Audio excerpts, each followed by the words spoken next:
there's obviously been a lot of press around the levels of household debt and the risk that it poses for the wider economy.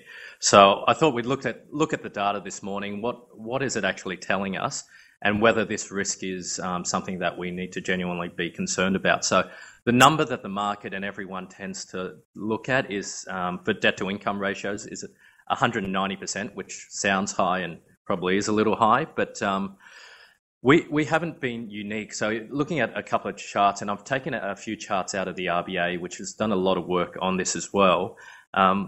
We haven't been unique in seeing this ratio rise. The median debt to income ratio for advanced economies has been steadily rising over the past 30 years. But what is probably a little bit different is the Australian experience, where we have actually risen quite a bit more sharply than some of the other economies.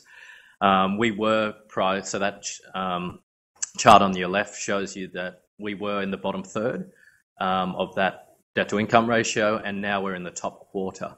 So one of the key reasons for that, obviously, aside from lower interest rates and sort of loosening up on restrictions on lending, is the fact that Australians, the rental stock is primarily owned by households.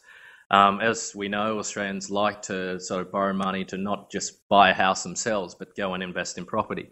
So this is different to the experience of some of the other economies, particularly some of the advanced economies, where a lot of the housing stock is actually owned by co-ops or corporations. So what you find, that chart on the right shows you countries that tend to have a very high proportion of ownership by households of the wider housing stock tend to have a higher debt to income ratio. So if you think Canada, New Zealand, Australia, can see they're quite a high level of debt to income ratio. So this way, I guess the high level of ratio really manifests in two ways, and we think poses two vulnerabilities. The first one is around the banking system. Obviously, the proportion of housing as a proportion of a bank's loan book has risen quite substantially over the last few years as well. But we'll touch on that with Azib when we go through the Q&A with him on his sector. But I wanted to touch on more the households and household balance sheets and what risk it poses to the wider economy. So, obviously, if households find themselves really struggling to meet their interest repayments on higher interest costs and falling unemployment, and if they have little savings, then what they tend to do is obviously cut back on consumption, which we're starting to see signs potentially in the retail sector that's happening. But I guess in the more extreme case, defaulting on their loans or selling their property in order to pay back the loan. So this could have a real adverse impact on the real economy. So what does the data tell us when we actually drill down into the ability of households to actually service their debt? And I think some of these charts might be a little bit more comforting. Now, this chart shows you the mortgage debt to income ratio. This is the chart on the left. And it follows the same pattern of total debt to income ratio. So it's been rising up until the mid-2000s and then steadying for a few years before in 2013 really rising again. And this is really reflective of that low interest rate environment. And what's interesting is that dashed line on that chart on your left shows you the mortgage debt to income ratio minus the offset. So you can see there that households in aggregate do have some capacity to absorb the increases. Now, onto the right-hand side of that chart, in terms of serviceability, so this is the ability for households to meet the interest and the principal repayments. And what you see there is that payments so interest repayments as a share of income really rose sharply from the late 1990s until the mid-2000s, really reflecting households, willingness to take on more debt in the midst of higher interest rates. And since the mid-2000s, however, what you see is that interest repayments as a share of income, as incomes rose and interest rates came down, really fell back quite sharply. So on the back of lower interest rates, really offsetting that higher rate of outstanding debt.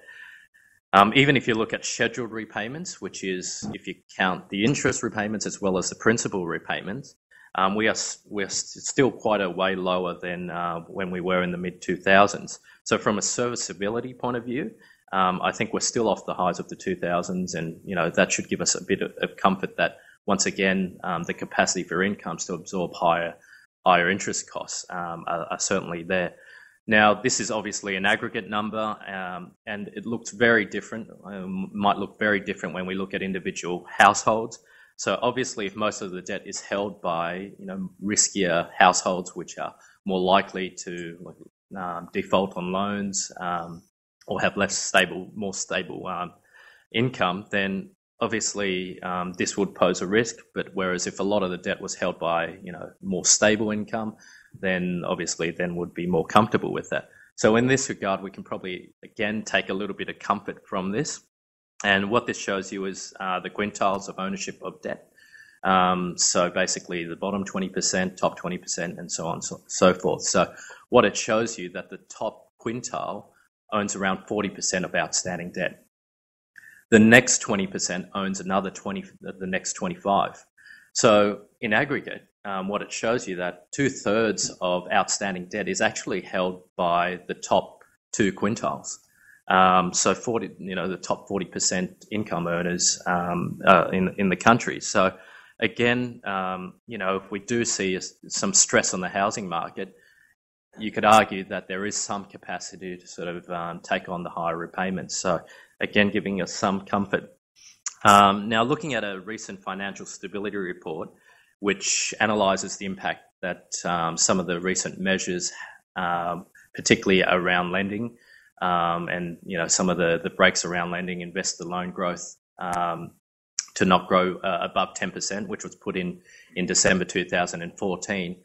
Now, up until this point, house prices were growing quite consistently. If you were to break up again into quintiles, high investor regions versus low investor regions, those two regions were growing quite consistently. But after December 2014, there was a bit of a divergence in performance. What you find with the high investor regions, it actually slowed quite substantially on the back of some of the lending restrictions that were placed on the banks. And so you could argue that policy had, in effect, done what it's supposed to do, is limit price growth in possibly the more speculative areas of the market. So again, it didn't cause a systemic, system-wide correction in house prices. It has really been targeted around that in the investor-type regions. So, and also just really on the demand side of things, population growth, Aussie population growth remains quite solid. It still remains, one of the highest in advanced economies.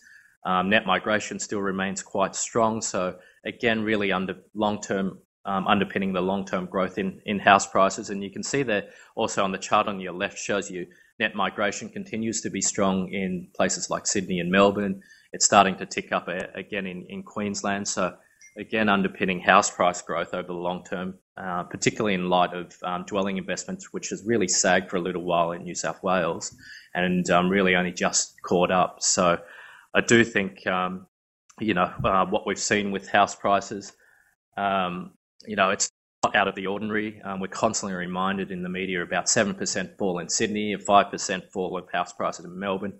We've seen this story many times before. After a sustained period of house price growth, we do see periods where house price growth really starts to slow down or even goes negative.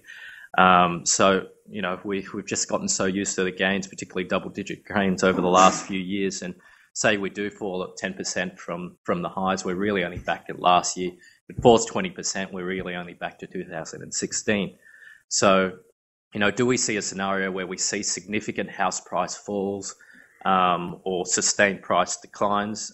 We can only see this scenario if unemployment really starts to ramp up, you get mass unemployment, or interest rates were to climb up quite sharply. And we know that the RBA is not doing anything, at least for the foreseeable future. And bar an external shock, we think unemployment rate continues to trend the way it has, which is creating more and more jobs. So, and keep in mind, the RBA still has capacity to cut interest rates at 1.5%. It still has a capacity if an external shock were to arise, then again, there is some dry powder there for the RBA to cut rates. So overall, where do we think it's going? I guess sentiment will continue to put a bit of softness in the housing market, but I think how this manifests is consumers really start to hold back on consumption, which is starting to manifest itself now through, I guess, some of the trading results, the Nick Scali's reject shops, I guess Levis a little bit softer as well domestically, and lending conditions rather than a systemic-wide house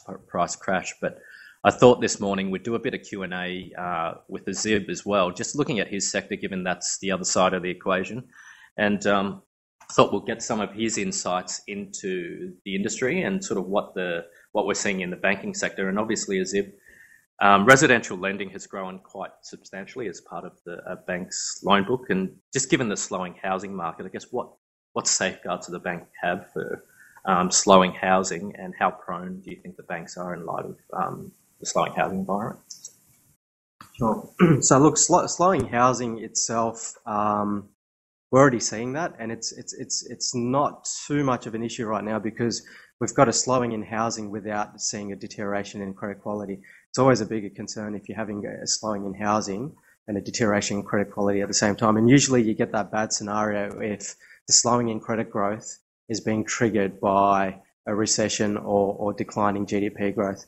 In this case, what we've seen is that the slowing in housing credit growth has been triggered by macroprudential rules. So it's been very much managed. It's not a normal or a natural slowing. It's very much an artificial and a controlled slowing, which is why we've seen a slowing without credit quality deteriorating.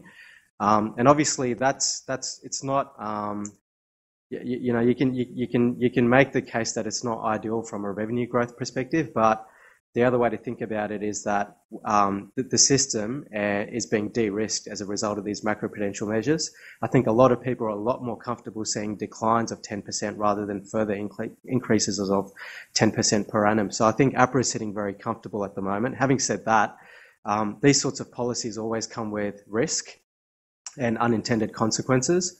And particularly if some of these policies get convoluted. So, for example, if the Labor Party does win the next federal election and goes ahead with their negative gearing policy as they've proposed, and if APRA keeps their macroprudential rules unchanged, if monetary policy and fiscal policy stay unchanged, then that might be a disaster scenario for the housing market. But I don't think we should assume that even if Labor goes ahead with its proposal, that all else will be constant. I think it's fair to assume that if conditions get softer in the housing market, there's a greater likelihood that APRA will pare back on its macroprudential limits. I mean, once the new capital framework is finalised, once the new risk weighting framework is finalised, I'm expecting these macroprudential limits to disappear anyway. If we do see further softening, then obviously the cash rate might not stay at 1.5%; it may be reduced, and fiscal policy might be more geared towards stimulating first-home buyers. Just on asset quality, obviously the bank results just passed. I mean, can you just touch on asset quality? What are some of the indicators that you're going to look for signs of stress in the housing market? Is it delinquencies? Is it defaults? I mean, arrears? What are some of the key indicators for you to look for?